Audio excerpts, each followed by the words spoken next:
नमस्कार साथियों, मैं सुभी जायसवाल लोक बात द्वारा प्रस्तुत कहानियों के काफिले में आज प्रस्तुत कर रही हूँ जयशंकर प्रसाद की कहानी मधुआ। इस कहानी में लेखक ने एक शराबी के मानवीय संवेदना की भूमिका स्पष्ट की है। तो आइए कहानी की शुरुआत करते हैं। आज 7 दिन हो गए, पीने को कौन कहे, छुआ तक नहीं, आज 7वां दिन है सरकार। तुम झूठे हो, अभी तो तुम्हारे कपड़े से महक आ रही है। वह तो कई दिन हुए, 7 दिन से ऊपर कई दिन। अंधेरे में बोतल उड़ेलने लगा था, कपड़े पर गिर जाने से नशा भी ना आया। और आपको कहने का क्या कहूँ, सच मानिए ठीक 7 दिन से एक बूंद भी नहीं। ठाकुर सरदार सिंह हंसने लगे। लखनऊ में लड़का पढ़ता था, ठाकुर साहब भी कभी कभी वहीं आ जाते। उनको कहानी सुनने का चस्का था। खोजने पर यही शराबी मिला। वह रात को, दोपहर में, कभी कभी सवेरे भी आता। अपनी लच्छेदार कहानी सुनाकर ठाकुर साहब का मनोविनोद करता। ठाकुर ने हंसते हुए कहा, तो आज पियोगे ना? झूठ कैसे कहूँ, आज तो जितना मिलेगा सब पीऊंगा। 7 दिन से चने चबेने पर बिताए हैं, किस लिए? अद्भुत, 7 दिन से पेट काट कर आज अच्छा भोजन ना करके तुम्हें पीने की सूझी। यह भी भला। सरकार, मौज बहार की एक घड़ी एक लंबे दुखपूर्ण जीवन से अच्छी है। उसकी खुमारी में रूखे दिन काट लिए जा सकते हैं। अच्छा अच्छा, आज तुमने दिन भर क्या क्या किया? मैंने? अच्छा सुनिए। सवेरे कोहरा पड़ता था, मेरे धुआं से कंबल सा वह भी सूर्य की चारों ओर लिपटा था। हम दोनों मुंह छिपाए पड़े थे। ठाकुर साहब ने हंसकर कहा, अच्छा, तो इस मुंह छिपाने का कोई कारण? 7 दिन से एक बूंद भी गले न उतरी थी, भला मैं कैसे मुंह दिखा सकता था? और जब 12 बजे धूप निकली तो फिर लाचारी थी। उठा हाथ मुंह धोने में जो दुख हुआ, सरकार, वह क्या कहने की बात है। पास में पैसे बचे थे, चना चबाने से दांत भाग रहे थे, कटकटी लग रही थी। पराठे वाले के यहाँ पहुंचा, धीरे धीरे खाता रहा और अपने को सेकता भी रहा। फिर गोमती किनारे चला। घूमते घूमते अंधेरा हो गया, बूंदें पड़ने लगी, तब कहीं भाग के आपके पास आ गया। अच्छा, जो उस दिन तुमने गड़रिये वाली कहानी सुनाई थी, उसमें आसफुदौला ने उसकी लड़की का आंचल भुने हुए भुट्टे के दाने के बदले मोतियों से भर दिया था, वह क्या सच है? सच? अरे वह गरीब लड़की भूख से उसे चबाकर थू थू करने लगी, रोने लगी। ऐसी निर्दयी दिल लगी बड़े लोग कर ही बैठते हैं। सुना है श्री रामचंद्र ने भी हनुमान जी से ऐसा ही। ठाकुर साहब हंसकर लोटपोट होने लगे। पेट पकड़कर हंसते हंसते लौट गए। सांस बटोरते हुए संभल कर बोले, और बड़प्पन कहते किसे हैं? कंगाल तो कंगाल, गधे लड़की। भला उसने कभी मोती देखे हैं? चबाने लगी होगी। मैं सच कहता हूँ, आज तक तुमने जितनी भी कहानियां सुनाई है, सब में बड़ी टीस थी। शहजादों के दुखड़े, रंग महल की अभागिन बेगमों के निष्फल प्रेम, करुण कथा और पीड़ा से भरी हुई कहानियां ही तुम्हें आती है। पर ऐसी हंसाने वाली कहानी और सुनाओगे तो मैं अपने सामने ही बढ़िया शराब पिला सकता हूँ। सरकार, बूढ़ों से सुने हुए वे नवाबी के सोने से दिन, अमीरों की रंग रलिया, दुखियों के दर्द भरी आहें, रंग महलों में घुल घुल कर मरने वाली बेगमें अपने आप में चक्कर काटती रहती है। मैं उनकी पीड़ा से रोने लगता हूँ। अमीर कंगाल हो जाते हैं, बड़े बड़े के घमंड चूर होकर धूल में मिल जाते हैं, तब भी दुनिया बड़ी पागल है। मैं उसके पागलपन को भुलाने के लिए शराब पीने लगता हूँ सरकार, नहीं तो यह बुरी बला कौन अपने गले लगाए। ठाकुर साहब ऊँघने लगे। अंगीठी में कोयला दहक रहा था। सर्दी से शराबी ठिठुरा जा रहा था। वह हाथ सेकने लगा। सहसा नींद से चौंककर ठाकुर साहब ने कहा, अच्छा अच्छा, अब जाओ तुम, मुझे नींद आ रही है। वह देखो, 1 रुपया पड़ा है, उठा लो, लल्लू को भेजते जाओ। शराबी रुपया उठाकर धीरे से चला। लल्लू था ठाकुर साहब का जमादार। उसे खोजते हुए जब वह फाटक पर ही बगल वाली कोठरी के पास पहुंचा तो सुकुमार कंठ से सिसकने का शब्द सुनाई पड़ा। वह खड़ा होकर सुनने लगा। तो सुअर रोता क्यों है? कुंवर साहब ने 2 ही लात लगाई है, कुछ गोली तो नहीं मार दी? कर्कश स्वर में लल्लू बोल रहा था, किंतु उत्तर में सिसकियों के साथ एकाध हिचकी ही सुनाई पड़ जाती थी। अब और भी कठोरता से लल्लू ने कहा, मधुआ, जा सो रह, नखरा न कर, नहीं तो उठूंगा तो खाल उधेड़ दूंगा, समझा ना? शराबी चुपचाप सुन रहा था। बालक की सिसकी और बढ़ने लगी। फिर उसे सुनाई पड़ा, ले अब भाग यहाँ से, क्यों मार खाने पर तुला है? भयभीत बालक बाहर चला आ रहा था। शराबी ने उसके छोटे से सुंदर गोरे मुंह को देखा। आंसू की बूंदें ढुलक रही थी। बड़े दुलार से उसका मुंह पोंछते हुए उसे लेकर वह फाटक के बाहर चला आया। 10 बज रहे थे। कड़ाके की सर्दी थी। दोनों चुपचाप चलने लगे। शराबी की मौन सहानुभूति को उस छोटे से सरल हृदय ने स्वीकार कर लिया। वह चुप हो गया।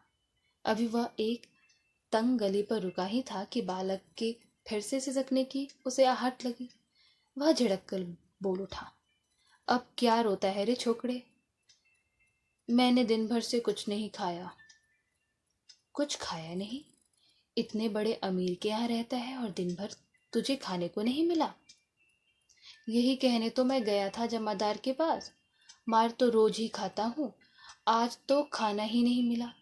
कुंवर साहब का ओवरकोट लिए खेल में दिन भर साथ रहा। 7 बजे लौटा तो और भी 9 बजे तक कुछ काम करना पड़ा। आटा रख नहीं सका था, रोटी बनती तो कैसे? जमादार से कहने गया था भूख की बात, कहते कहते बालक के ऊपर उसकी दीनता और भूख ने एक साथ ही दोनों जैसे आक्रमण कर दिया। वह फिर हिचकियां लेने लगा। शराबी उसका हाथ पकड़कर घसीटता हुआ गली में ले आया। एक गंदी कोठरी का दरवाजा ढकेलकर बालक को लिए हुए वह भीतर पहुंचा। टटोलते हुए सलाई से मिट्टी की डेबड़ी जलाकर वह फटे कंबल के नीचे से कुछ खोजने लगा। एक पराठे का टुकड़ा मिला। शराबी ने उसे बालक के हाथ में देकर बोला, तब तक तू इसे चबा, मैं तेरा गड्ढा भरने के लिए और कुछ ले आऊं। सुनता है रे छोकरे? रोना मत, रोएगा तो खूब पिटूंगा। मुझसे रोने से बड़ा बैर है, पाजी कहेगा, मुझे भी रुलाने का। शराबी गली से बाहर भागा। उसके हाथ में 1 रुपया था। बाहर आने का एक देशी अद्धा और 2 आने की चाय, 2 आने की पकौड़ी, नहीं आलू मटर, अच्छा ना सही 4 आने का मांस ही ले लूंगा। पर यह छोकरा, इसका गड्ढा तो भर ना होगा। यह कितना खाएगा और क्या खाएगा? ओह, आज तक तो कभी मैंने दूसरों के खाने का सोच विचार किया ही नहीं। तो क्या ले चलूं? पहले एक अद्धा तो ले लूं। इतना सोचते सोचते उसकी आंखों पर बिजली के प्रकाश की झलक पड़ी। उसने अपने को मिठाई की दुकान पर खड़ा पाया। वह शराब का अद्धा लेना भूलकर मिठाई पूरी खरीदने लगा। नमकीन लेना भी ना भूला। पूरा 1 रुपए का सामान लेकर वह दुकान से हटा। जल्द पहुंचने के लिए एक तरह से दौड़ने लगा। अपनी कोठरी में पहुंचकर उसने दोनों की पात बालक के सामने सजा दी। उसकी सुगंध से बालक के गले में एक तरावट पहुंची। वह मुस्कुराने लगा। शराबी ने मिट्टी की गगड़ी से पानी उड़ेलते हुए कहा, नटखट कहेगा, हंसता है, सौंधी बास नाक में पहुंची ना, ले खूब ठूस ले। और फिर रोया की पिटा। दोनों ने बहुत दिन पर मिलने वाले 2 मित्रों की तरह साथ बैठकर भरपेट खाया। सिले जगह में सोते हुए बालक ने शराबी का पुराना बड़ा कोट ओढ़ लिया। जब उसे नींद आ गई तो शराबी भी कंबल तान कर बड़बड़ाने लगा। सोचा था आज 7 दिन पर भर पेट पीकर सोऊंगा, लेकिन यह छोटा सा रोना पाजी न जाने कहाँ से आ धमका। एक चिंतापूर्ण आलोक में आज से पहले शराबी ने आंख खोलकर कोठरी में बिखरी हुई दरिद्रता की विभूति को देखा और देखा उस घुटनों से ठुड्डे लगाए हुए निरीह बालक को। उसने तिलमिलाकर कहा, मन ही मन कहा, किसने ऐसे सुकुमार फूल को कष्ट देने के लिए निर्दयता की सृष्टि की? आहारी नियति, तब इसको लेकर मुझे घर बारी बनना पड़ेगा क्या? दुर्भाग्य, जिसे मैंने कभी सोचा भी ना था। मेरी इतनी माया ममता जिस पर आज तक केवल बोतल पर ही पूरा अधिकार था, इसका पक्ष क्यों लेने लगी? इस छोटे से पाजी ने मेरे जीवन के लिए कौन सा इंद्रजाल रचने का बीड़ा उठाया है? तब क्या करूं, कौन काम करूं, कैसे दोनों का पेट चलेगा? नहीं, भगा दूंगा इसे, आंख तो खोले। बालक अंगड़ाई ले रहा था। वह उठ बैठा। शराबी ने कहा, ले उठ, कुछ खा ले, अभी रात का बचा हुआ है, और अपनी राह देख। तेरा नाम क्या है रे? बालक ने सहज हंसी हंसकर कहा, मधुआ।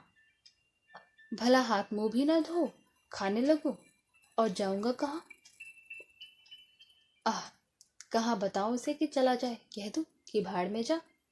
किंतु वह आज तक दुख की भट्टी में जलता ही तो रहा है।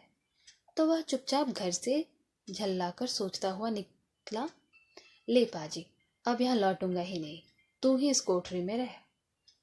शराबी घर से निकला। गोमती किनारे पहुंचने पर उसे स्मरण हुआ कि वह कितनी ही बातें सोचता जा रहा था, पर कुछ भी सोच ना सका। हाथ मुंह धोने में लगा। उजली धूप निकल आई थी। वह चुपचाप गोमती की धारा को देख रहा था। धूप की गर्मी से सुखी होकर वह चिंता भुलाने का प्रयत्न कर रहा था कि किसी ने पुकारा, अरे भले आदमी, रहे कहाँ? सालों बाद दिखाई पड़े, तुमको खोजते खोजते मैं थक गया। शराबी ने चौंक कर देखा। वह कोई जान पहचान का तो मालूम होता था, पर कौन है क्या ठीक ठाक जान न सका। उसने फिर कहा, तुम ही से कह रहे हैं, सुनते हो? उठा ले जाओ अपनी सांद धरने की कल, नहीं तो सड़क पर फेंक दूंगा।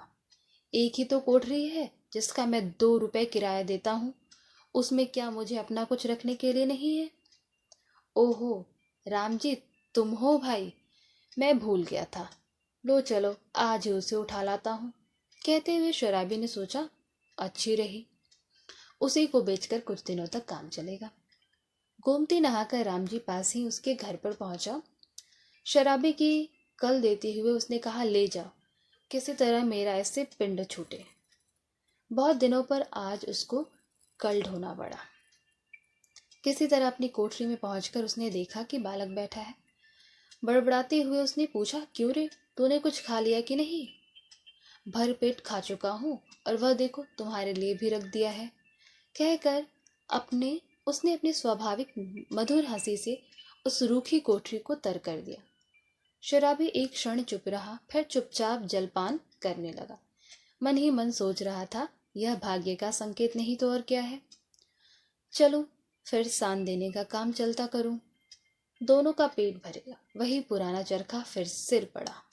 नहीं तो 2 बातें किस्सा कहानी इधर उधर कहकर अपना काम चला ही लेता था, पर अब तो बिना कुछ किए घर नहीं चलने का। जल पीकर बोला, क्यों रे मधुआ, अब तू कहाँ जाएगा? कहीं नहीं। यह लो, तो फिर क्या यहाँ जमा गड़ी है कि मैं खोद खोद कर तुझे मिठाई खिलाता रहूंगा? तब कोई काम करना चाहिए, करेगा? जो कहो। अच्छा, तो आज से मेरे साथ साथ घूमना पड़ेगा। यह कल तेरे लिए लाया हूँ। चल, आज से तुझे सान देना सिखाऊंगा। यहाँ इसका कुछ ठीक नहीं, पेड़ के नीचे रात बिता सकेगा ना? कभी भी कहीं भी रह सकता हूँ, पर उस ठाकुर की नौकरी न करूंगा। शराबी ने एक बार स्थिर दृष्टि से उसे देखा। बालक की आंखें दृढ़ निश्चय की सौगंध खा रही थी। शराबी ने मन ही मन कहा, बैठे बैठाए यह हत्या कहाँ से लगी? अब तो शराब न पीने का मुझे भी सौगंध लेना पड़ेगा। वह साथ ले जाने वाली वस्तुओं को बटोरने लगा। एक गट्ठर का और दूसरा कल का 2 बोझ हुआ। शराबी ने पूछा, तू किसे उठाएगा? जिसे कहो। अच्छा, तेरा बाप जो मुझको पकड़ेगा तो? कोई नहीं पकड़ेगा, चलो भी, मेरे बाप कभी मर गए।